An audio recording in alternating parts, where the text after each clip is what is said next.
Hello বন্ধুরা, এই যে আমার হাতে দেখতে পাচ্ছেন কবুতর। এই কবুতর আমার আব্বা পালে, এগুলো দেশি কবুতর। ওভাবে বিক্রি করে না, আমার আব্বা প্রতি সপ্তাহে 2-3টা করে খায়। আমরা ঈদে আসার কারণে আমার আব্বা এই যে এই 2টা বের করে দিয়েছে খাওয়ার জন্য।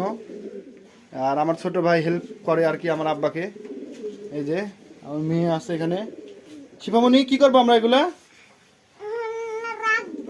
আমরা রাখবো এটা, হ্যাঁ। এই যে আমার পিছনে দেখতে পাচ্ছেন সব দেশি কবুতর, একটা বিদেশি নাই। আছে, বিদেশিও আছে। এই যে প্রায় 50 জন কবুতর এখন সব বাইরে গেছে খেতে। এখন দুপুর টাইম তো, এই জন্য। এই যে একটা করে বাচ্চার ওজন প্রায় 300 থেকে 400 গ্রাম করে মাংস হয়। হ্যাঁ, হাত দেবে, দাও।